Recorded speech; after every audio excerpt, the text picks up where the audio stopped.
네, 안녕하세요. 진짜 부동산 이야기 부동산 오감스입니다. 타인의 성공과 실패 사례는 나에게 큰 공부가 되기 마련입니다. 그래서 오늘 영상은 제 주변부터 시작해서 다양한 할로로 받은 상담 내용 중에서 이런 거는 좀 많은 분들이 들어보실 만한 스터디를 해볼 만한 이야기다 하는 사연들을 이야기하는 시간, 오감스가 읽어주는 부동산 사연, 오감스의 부동산 라디오 시간입니다.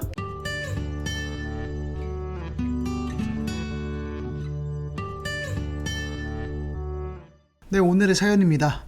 안녕하세요. 저희는 30대 초반 부부입니다. 지금 집이 없어서 집을 사기 위해 열심히 공부 중입니다. 투자를 위주로 보고 있지만 어쨌든 거주도 같이 하기 위해 알아보고 있습니다. 투자성이 좋다면은 서울 어디든 상관이 없기 때문에 위치는 고려하지 않고 있습니다. 요새 모아타운이 계속 이야기가 나오고 있는데 저희는 서울의 아파트를 매수할 여력이 없어서 이런 모아타운 빌라에 관심을 가져보기로 했습니다. 하지만 관심을 가지고 공부를 할수록 요새 너도나도 아파트를 사는 마당에 빌라를 사는 게 맞는 건지, 모아타운 빌라를 산다고 해도 금방 아파트가 되는 건지, 산다면 또 어디를 사야 하는 건지 헷갈리네요. 모아타운 빌라를 사도 되는 건지, 산다면 어디가 좋을지 오감스님의 고견을 부탁드립니다. 네, 사연 잘 봤습니다. 요새 모아타운 많이들 관심 가지시죠. 모아타운을 관심을 가지시는 이유는 당연히 곧 아파트가 될 가능성이 있는 곳이라고 서울시에서 인정을 해준 곳이기 때문에, 사연을 주신 구독자님처럼 현재로서는 아파트에 들어갈 여력이 부족하지만 아파트가 될 가능성이 있는 곳에 미리 매수를 하고 들어가서 빌라에서 살다 보면 언젠가는 아파트가 되겠지 라는 꿈을 꿀 수 있기 때문에 많이들 관심을 가지신다 라고 볼 수 있습니다. 꼭 모아타운이 아니라 보통 우리가 흔히 아는 도시정비법에 의한 일반 재개발 정비사업지를 매수하면 되지 않느냐 라고 생각해 볼 수도 있지만, 도정법에 의한 재개발은 노후도를 충족시켜야 하는 수치가 모아타운에 비해서 비교적 높죠. 이게 내가 사는 집은 노후되지 않았더라도 전체 동네의 노후도를 보는 것이기 때문에 동네의 분위기 자체가 모아타운보다는 더 슬러머가 되어 있을 가능성이 높습니다. 그래서 사연을 보내주신 구독자님처럼 직접 들어가서 거주도 고려하시는 분들은 모아타운을 더 선호하게 되겠죠. 그리고 모아타운은 서울시에서 기획한 사업이니만큼 추진 속도도 한 세월이 걸리는 도정법에 의한 재개발보다는 더 빠르게 이루어질 것이라고 기대해 볼 수도 있겠죠. 자, 그럼 일단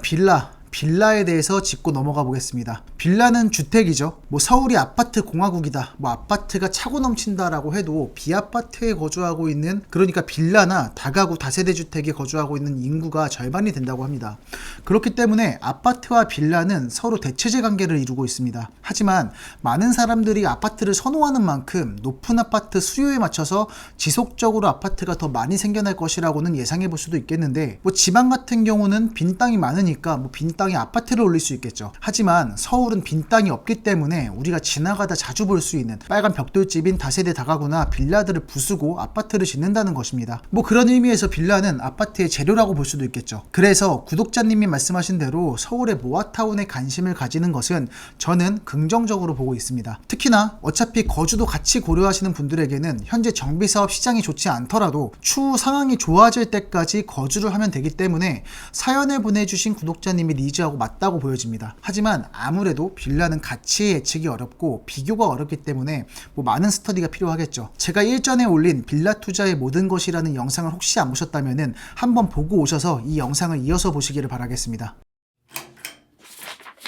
자, 보고 오셨나요? 오늘은 지난 빌라 투자의 모든 건 영상보다 구독자님의 사연대로 모아타운에 초점을 맞춰서 좀 더 심화된 저의 의견을 말씀드려 보도록 하겠습니다. 앞서서 서울의 빌라는 사람들이 선호하는 서울 아파트의 재료다 라고 말씀드렸는데, 선호도 차이가 있는 만큼 빌라와 아파트 간의 가격의 차이는 분명히 있겠죠. 자, 그럼 제가 빌라 가격이 싼 이유는 아파트가 아니기 때문이다 라는 가설을 세워본다면은, 아파트로 절대 변하지 않을 빌라는 가격 변동이 일어나지 않을 것이고, 아파트가 될 확률이 높은 빌라일수록 가격 변동이 일어날 수 있겠죠. 하지만 이러한 가격의 변동은 하루아침에 갑자기 일어나지는 않습니다. 빌라가 아파트로 변하는 시기가 점점 가까워질수록 빌라의 가격이 점점 높아진다고 생각해 볼 수 있어요. 단순하게 예를 들어 보자면은, 어느 빌라가 아파트로 변한다 라고 개발 계획이 나왔다라고 할 때, 아파트로 변하기까지는 10년이 남았을 때에는 5억, 5년이 남았을 때는 7억, 2년이 남았을 때는 9억, 아파트가 되면 10억, 이런 식으로 흘러간다는 말입니다. 즉 확정이 됐다고 해도 사업이 점점 점점 지연될 수도 있고 중간에 사업이 중단될 수도 있겠죠. 그래서 그 남은 기간은 리스크로 볼 수도 있기 때문에 그 리스크만큼의 가격 차이가 난다고 해석해 볼 수 있겠습니다. 이것을 투자적으로 정리해서 이야기해 보자면은 서울에서 시세 차익을 위해서 빌라에 투자를 할 때 내가 입지 분석을 열심히 해서 미래의 아파트가 될 확률이 높은 빌라를 매수할 수만 있다면 미리미리 싸게 사야 높은 수익률을 얻을 수 있는 것이고 일찍 사는 만큼 싸게 산다는 것을 뜻할 수 있겠죠. 거기다가 직접 거주를 한다면은 어차피 들어가야 하는 주거 비용을 태우면서 주거와 투자를 동시에 할 수 있기 때문에 그런 장기간 기다리는 기회 비용을 아낄 수도 있겠습니다. 뭐 임대를 줘도 임대 수익이 발생되기 때문에 수익적인 장점이 있을 수 있는 것이죠. 그러면 여기서 첫 번째 투자 포인트가 나왔습니다. 내가 정한 지역이 어쨌든 입지적으로 미래의 아파트가 될 수밖에 없는 곳이다 라는 결론이 나왔다면은 꼭 아파트가 될 때까지 기다리지 않아도 개발 계획이 조금씩 가시화가 되는 것을 지켜보다가 좋은 타이밍에 중간에 수익을 보고 처분을 할 수도 있다라고 볼 수 있겠습니다. 자, 근데 그렇다고 모든 지역의 빌라가 다 좋은 투자처라고 볼 수 있을까요? 분명 사업성이 있거나 노후도를 충족한 서울의 빌라들은 뭐 모아타운이든 신속통합기획이든 도정법에 의한 재개발이든 서울의 아파트 수요에 맞춰서 언젠간 아파트가 될 것입니다. 하지만 개발 발표가 났다고 해서 아파트로 변할 그날만을 위해서 남보다 일찍 사업 초반에 투자를 했다면은 내가 이 빌라를 보유함으로써 놓친 기회비용에 비해 유의미한 투자적 가치를 만들어줄 수 있을지는 잘 따져봐야 할 것입니다. 현재 모아타운 사업지로 선정이 됐거나 선정을 위해서 추진을 하고 있는 지역들을 살펴보면은 답이 나와요. 자, 어느 빌라촌이 정비 사업이 진행이 돼서 아파트가 개발이 될 거야 라고 이야기가 나온다면은 당연히 시세에 어떤 영향을 주게 됩니다. 하지만 비상급지일수록 모아타운 추진 아니 지정이 되었다고 해도 시세에 크게 변동이 없는 곳도 꽤나 있습니다. 근데 상급지일수록 그 영향을 제대로 받게 되죠. 작은 움직임에도 이러다가 갑자기 되는 거 아니야? 라면서 고민을 하는 매수 대기자가 많은 곳이기 때문입니다. 그래서 빌라 개발에 대한 이슈나 뉴스가 나왔을 때 시세가 움직이는 것은 상급지 위주라고 볼 수 있어요. 그냥 소문만으로도 시세에 영향을 주는 곳이라고 생각하시면 됩니다. 그럴만도 한 게 상급지여서 바로 옆블럭 신축 아파트가 30억이라면은 비슷한 입지에 이곳도 아파트가 되기만 하면 30억 이상 갈 곳이라고 생각을 하기 때문이죠. 수익률이 보장되어 있기 때문에 지분율이 좋은 빌라를 미리미리 싸게 살 수만 있다면은 큰 수익을 볼 수 있습니다. 그러니까 이거 아파트가 되려면 한참 남았어. 이게 어느 세월이 되겠어 라는 말이 나올 때 아파트가 될 만한 상급지의 빌라촌이라고 해도 그때는 싸겠죠. 어차피 거주 겸 투자라면은 어정쩡한 아파트 살 바에는 아파트가 아닌 것만 빼면 모든 게 장점인 입지적으로 우수한 상급지 그리고 추후 아파트로 변모할 수 있을 힘을 가진 빌라들이 많이 모여있는 빌라촌에 위치한 지분율이 좋은 넓은 빌라를 싸게 사서 싹 다 고치고 기다리면서 살면은 좋은 수익률을 기대할 수도 있겠습니다. 그래서 아직 아파트 개발 계획이 크게 가시적이지 않더라도 아직 먼 훗날이라고 할지라도 수익률을 기대하면서 거주를 하기에도 만족스러운 입지라면은 사람들이 감당할 수 있는 리스크의 한계는 높다는 것입니다. 그러니까 아파트가 되기까지 아직 세월이 많이 남았다는 것은 먼저 말씀드린 대로 리스크가 크다는 것을 의미할 텐데 상급지일수록 모아타운 선정이 아니라 추진리가 생겼을 뿐인데 아니 그 전에 플랜카드 걸고 우리도 신청해보자라는 주민들의 작은 움직임만 보여도 이러다가 아파트로 금방 될 것을 염두하면서 매수 수요가 붙는다는 이야기입니다. 그만큼 높은 수익률을 기대하기 때문에 그만큼 높은 리스크도 감당할 사람들이 많다는 것이죠. 당연히 수요가 많아지니까 뜬 소문에도 시세가 높아지기 마련입니다. 자, 그렇다는 것은 먼저 말씀드린 것처럼 상급지일수록 아파트가 빨리 되지 않는다고 해도 개발 이야기가 나오기 전에 미리 매수를 한다면은 중간에 수익을 보고 엑시트를 하기에도 유리하다는 것을 의미하겠죠. 이슈에 사는 것이 아니라 이슈에 파는 고수의 영역인 것이죠. 하지만 또 아무리 그래도 상급지라도 무조건 개발 사업이 다 이루어지는 것은 아니겠죠. 빌라들이 즐비한 빌라촌이라면 노후화될수록 언젠간 될 테지만 아무리 상급지라도 무조건 옳다라면서 묻지도 따지지도 않고 사라는 것은 아닙니다. 아무리 그래도 좋은 개발 사업의 척도는 속도이기 때문에 빌라 투자를 할 때에는 빠르게 진행될 수 있는 곳 그리고 리스크를 최소화시킬 수 있는 곳을 위주로 고려를 해봐야겠죠.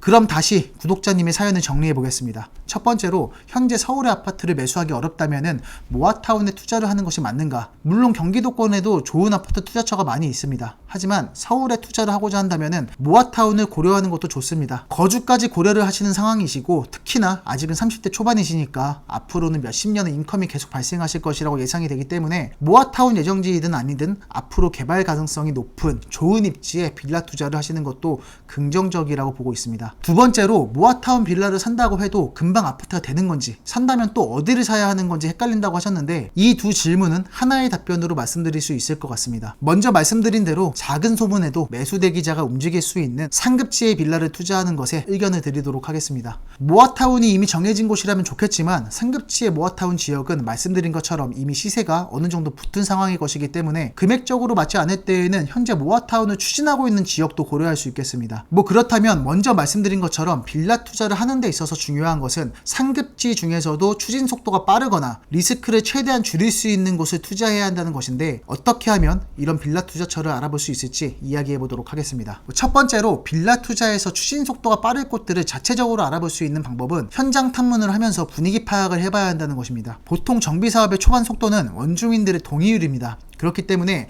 지역 주민들의 찬반은 매우 중요하죠. 여러 부동산들을 탐문하면서 동네 분위기를 살피고 동네의 여론을 조사해야만 합니다. 추진인 사무실이나 조합 사무실이 있다면 가서 물어봐도 많은 정보를 얻을 수 있죠. 그리고 모아타운이든 개발 이야기가 솔솔 나오기 시작했을 시점이 오래됐는지를 살펴봐야 합니다. 지금 뉴스들을 보면은 모아타운 반대를 하는 여론도 꽤나 있습니다.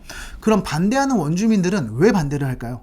자, 여러분들이라면은 내가 나이가 있고 오랫동안 이 동네에 거주를 하고 있고 다가구를 보유하고 있는데 월세가 따박따박 월 몇백씩 들어오고 있다면은 아파트 만들어지는 것을 찬성하시겠나요? 게다가 전제 조건이 상급지이죠. 그렇기 때문에 임차인을 구하기도 쉽습니다. 인근에 일자리도 많고 교통편도 좋아서 원룸이든 투룸이든 월세 수요가 많은 곳이에요. 요즘에는 추가 분담금도 비싸져서 아무리 다가구를 가지고 있다고 해도 기대 수익이 그렇게 높을 것 같지도 않고, 살면 내가 얼마나 산다고 몇십억짜리 아파트를 준다고 해서 한 달 한 달 들어오는 월세를 포기하는 것을 좋아할 만한 원주민은 그리 많지 않을 것입니다. 지난번 빌라 총정리 영상에서도 말씀드렸듯 보통 재개발 사업지에서 일어나는 일입니다. 그래서 찬성과 반대하시는 분들을 보면은 나이가 꽤나 있으신 원주민 분들이 보통 많이 반대를 하시고, 손바뀜이 되어서 새로 매수한 사람들은 보통 찬성을 합니다. 입주권 받으려고 원투룸 매수하신 분들은 바로 찬성을 하시겠죠. 그래서 모아타운이든 재개발 정비 사업이든 이런 이야기가 오래전부터 나왔다면은 투자자들이 이미 많이 들어왔을 확률이 높기 때문에 손바뀜이 많이 이루어졌을 수도 있죠. 그럴 경우에는 빠르게 진행이 가능하겠지만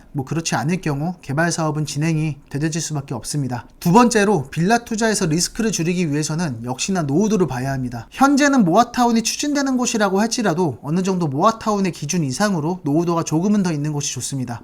만약 모아타운에 선정되지 않았을 경우에도 노후도가 높아서 도정법에 의한 재개발을 다시 도전할 수 있는, 다시 추진할 수 있는 지역이라면은 리스크를 분담할 수가 있겠죠. 그래서 저는 오늘 말씀드린 내용들을 기준으로 현재 모아타운이 지정되었거나 추진되고 있는 지역들 혹은 재개발 정비 사업이 이루어질 만한 상급지 빌라촌들의 동향을 항상 관심있게 보고 있습니다. 제가 관심있게 보고 있는 그 지역들을 한번 말씀드려 보자면은, 강남구에서는 역삼동, 개포 4동, 일원동 대청마을, 서초구에서는 양재 2동, 서초동, 송파구에서는 석촌동, 삼전동 쪽 빌라촌, 추가로 하나만 더 이야기해 보자면은 강동구 명일동 쪽 빌라 시세를 항상 주시하고 있습니다. 서초동, 양재동, 삼전동 빌라촌에 대한 자세한 분석은 과거 진행했던 서초구, 송파구 지역 분석편을 한번 참고 부탁드리겠고요. 오늘도 제가 주시하고 있는 이 지역들 중에서 몇 곳을 오늘 제가 말씀드린 눈여겨봐야 할 것들을 체크하면서 한번 살펴보도록 하겠습니다. 네, 지금 지도를 보고 있는데 지금 이쪽이 양재 2동이고 이쪽이 개포 4동입니다. 그래서 제가 이 두 지역을 항상 유심히 보고 있는데, 지금 지도로 보시면은 이쪽이 강남구 개포동이고 이쪽이 서초구 양재동이죠. 지금 이쪽부터 보시면은 이렇게 신축 아파트들이 쭉 만들어지고 있습니다. 현재 30억이 넘어가는 강남구 개포동 고가 아파트들이죠. 그래서 이 개포동 같은 경우에는 신축 아파트들이 다 만들어졌고, 이제 이 남은 블럭이 이 개포 4동이라고 볼 수 있겠습니다. 현재 그래서 모아타운이나 신속통합기획이 추진 중에 있습니다. 언제 될지는 아무도 모르지만 열심히 추진되고 있다라고 볼 수 있겠고, 이쪽에 개포 4동 같은 경우를 보시면은 빌라들이 많죠. 근데 중간중간에 이런 신축 빌라도 있습니다. 이런 것들도 좀 확인을 해보셔야 되고, 이런 식의 빌딩들이 많이 있다는 것은 정비 사업을 하는 데 있어서 그렇게 좋은 조건은 아닙니다. 여기 있는 건물주들이 뭔가 이익이 있어야 찬성을 할 텐데 이익을 가져가기에는 쉽지가 않죠. 보면은 꼬마 빌딩들이 많이 있습니다. 그래서 이런 것들은 그렇게 정비 사업에 긍정적인 역할을 하진 않는다라고 확인해 볼 수 있겠고, 하지만 이 지역에도 빌라들이 많이 있기 때문에 토지 등 소유자의 동의율은 막상 까봐야지 알 것 같긴 합니다. 하지만 제가 보기에는 무조건적으로 빨리 되기를 바라보기에는 어느 정도 허들이 있다라고 보여집니다. 그리고 노후도를 살펴보면은 빨간색이 많죠. 그만큼 노후도가 심한 곳이다 라고 보여지고, 중간중간에 파란색도 많이 보이는데 이렇게 신축 빌라들이 많이 지어졌습니다. 사실 이런 것들도 나중에 개발이 진행이 되면은 더 이상 신축 빌라는 짓지 못하도록 법으로 규제를 하고 있지만, 아직까지는 그런 게 아니기 때문에 신축 빌라들이 계속해서 생겨나고 있다 라고 볼 수 있겠습니다. 이쪽 개포사동이나 양재이동 같은 경우는 제가 굉장히 좋아하는 동네입니다. 양재천도 이렇게 쭉 지나가고 있고 신분당선도 바로 이쪽에 위치를 하고 있습니다. 그래서 빌라촌이지만 뭐 삶의 질이 충분히 있는 곳이다. 직접 들어가서 거주를 하기에도 편의성이 좋은 곳이다 라고 볼 수 있습니다. 지금 특히 이 양재이동 같은 경우에는 얼마 전에 이쪽 구역이 모아타운에 선정이 됐죠. 이 양재이동 중에서도 이제 구역이 나눠져 있는데 이 구역 같은 경우에는 얼마 전에 모아타운이 선정이 됐습니다. 그래서 이쪽이 평당가가 굉장히 올랐습니다. 제가 이쪽 부동산들하고 요즘에 통화를 많이 해봤는데 뭐 평당 7, 8천에서 뭐 1억까지 가는 경우도 있다고 말씀하시고 계신데 이 6개 구역 중에서 하나의 구역이 모아타운이 선정됐을 뿐인데 나머지 구역 같은 경우에도 평당 1억까지 올라갈 수 있는, 이게 바로 아까 말씀드린 것처럼 상급지이기 때문에 이러한 근처에 구역이 하나 선정이 됐다는 호재만으로도 전체 동네가 금액이 올라간다고 볼 수 있겠죠. 그래서 상급지일수록 어느 작은 소문으로도 시세에 영향을 받는다라고 볼 수 있겠습니다.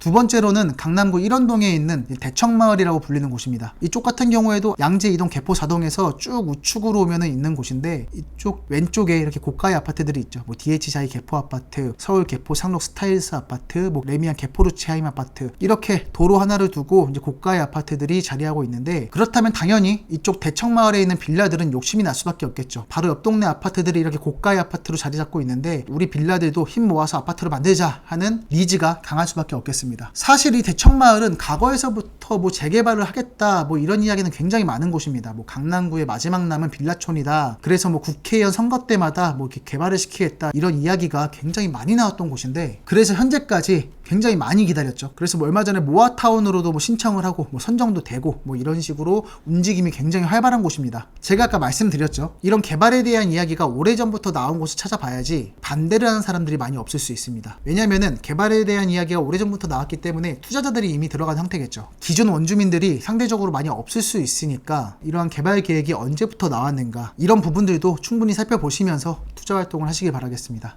지금 보시면 이쪽이 대청마을인데 중간중간 파란색이 많죠. 파란색에 가까울수록 연식이 얼마 안 됐다는 것인데, 사실 이 대청마을 같은 경우에는 옛날부터 있었던 이 단독 다가구 지주들이 빌라 개발을 하는 회사에 이제 팔면서 뭐 새로운 빌라가 만들어지는 케이스가 많은 곳입니다. 뭐 개발 계획이 오래전부터 있었다면은 투자자들이 많이 들어와서 동의율에는 긍정적일 수 있으나 뭐 이렇게 신축 빌라들이 많이 생기는 것은 또 하나의 부작용이라고 볼 수 있겠습니다. 아무래도 개발 계획이 오래전부터 있었다 보니까 뭐 기다리다가 지친 뭐 단독 다가구를 가진 지주들이 뭐 집을 팔고 나가기를 희망하게 됩니다. 이곳이 언젠간 아파트가 될 것이라고 생각하는 사람들이 많기 때문에 매수 수요는 많을 것입니다. 하지만 단독 다가구라면은 땅덩어리가 크기 때문에 물리적인 금액이 비싸서 개인이 투자하기에는 부담이겠죠. 이 점이 빌라 개발 시행사에서는 굉장히 좋은 사업지인 것입니다. 여기를 사서 다세대 빌라를 지어서 분양을 하면은 상당히 잘 팔린다는 것이죠. 왜냐면은 어차피 이곳에 빌라를 지어서 201호, 202호처럼 다세대 한 호수를 가져가도 입주권이 나오다 보니까 땅을 전체 사는 것이 부담되는 투자자들이 투자를 하기엔 좋다는 것입니다. 그러면 당연히 빌라 개발 시행사 측에서는 비싼 분양가로 분양을 시킬 수가 있는 것이죠. 사실 그렇게 되면은 점점 이 사업지의 사업성은 떨어지게 되는 것입니다. 그만큼 일반 분양을 할 수 있는 물량이 줄어들게 되는 것이니까요. 그래서 이러한 측면이 있다는 것도 염두를 하시고 투자 활동을 하시기를 바라겠습니다.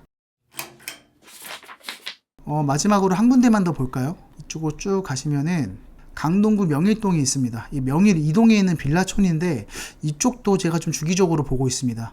제가 이쪽을 주기적으로 보는 이유는 사실 여기는 뭐 개발 사업이든 모아타운이든 아직까지는 뭐가 이렇게 크게 진행된 건 없는데 이쪽 같은 경우에는 인근에 큰 호재들이 많이 있습니다. 이렇게 큰 호재가 생긴다는 것은 아무래도 이쪽 빌라를 가진 토지 등 소유자들한테는 욕심이 생길 수도 있겠죠. 이렇게 동네가 좋아지는데 우리도 아파트로 바뀌면은 재산 증식에 도움이 되겠다 라고 생각할 수밖에 없겠습니다. 뭐 호재가 어떤 것이 있냐면은 지금 보시면 지하철이 좀 애매하죠. 지하철이 없습니다. 지하철을 가려면은 이쪽에 이제 명일역까지 가야 되거나 이제 고덕역까지 가야겠죠. 근데 이쪽으로 밑으로 내려오면은 이 9호선이 있습니다.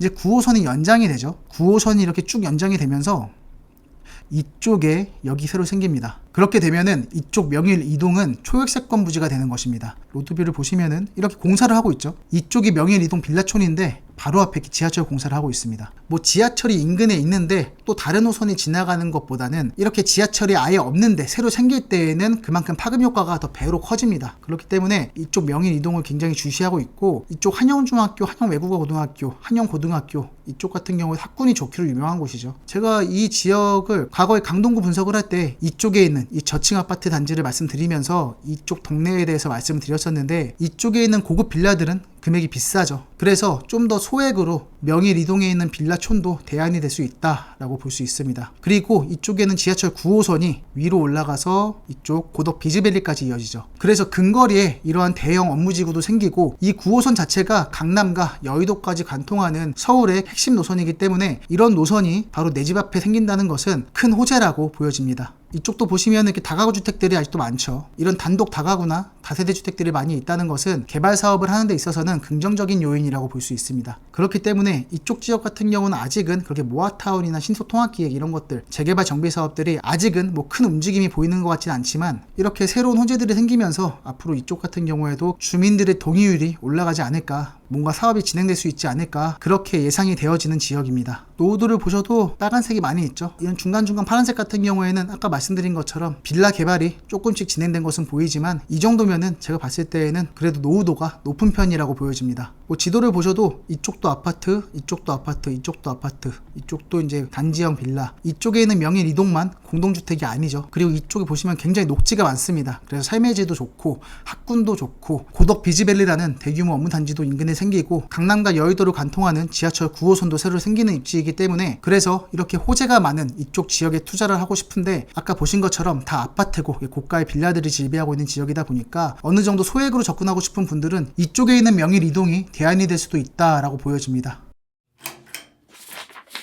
네, 오늘 이렇게 구독자님의 사연을 기반으로 아파트가 될 빌라 투자에 대한 이야기를 해봤는데요. 빌라 투자는 아파트 투자보다는 아무래도 리스크가 있는 투자입니다. 그렇기 때문에 첫 내 집 마련을 한다고 할 때 그 빌라 투자를 한다면은 투자자 본인의 현재의 상황과 모든 게 잘 맞아 떨어져야 좋은 투자가 될 수 있습니다. 그 상황은 세 가지로 볼 수 있겠는데, 첫 번째로 아파트를 투자하기에는 모자른 상황. 아파트를 투자할 수 있다면 아파트를 하는 것이 좋겠죠. 두 번째로는 그 집에서 실거주도 고려를 하고 있는 상황. 세 번째로는 그 집에서 어느 정도 오랫동안 거주할 생각이 있다는 이 3박자가 갖춰질 수 있다면 아파트가 기대되는 빌라 투자를 하시기를 권해드리겠습니다. 물론 이거는 내 주택이 없는 상태에서, 내 집이 없는 상태에서 주택 투자를 할 때 적용되는 이야기이지, 내 집이 있는 상태에서 추가로 투자를 하시는 분들에게는 당연히 해당되는 이야기는 아니겠죠. 그러니 다시 한번 제가 말씀드린 3박자에 다 해당되는지 고민을 해보시고 결심이 서신다면은 제가 말씀드린 지역들을 포함해서 서울시의 입지 좋은 빌라촌들을 꼼꼼히 검토를 한번 해보시기 바라겠습니다. 각자의 사연이 다 다르기 때문에 저와는 다른 선택을 하시는 분들도 물론 계실 수 있습니다. 본인의 관점과 동일한 선택이든 다른 선택이든 다양한 선택지들을 보시는 것은 간접 경험을 해보시는 것이라고 볼 수 있겠습니다. 우리가 돈이 무한정 있는 것이 아니기 때문에 이렇게 다른 사람의 사례와 결정을 보시면서 간접 경험을 해보신다면 부동산 성공 투자에 가는 길에 한층 더 가까워질 것이라고 확신하고 있습니다.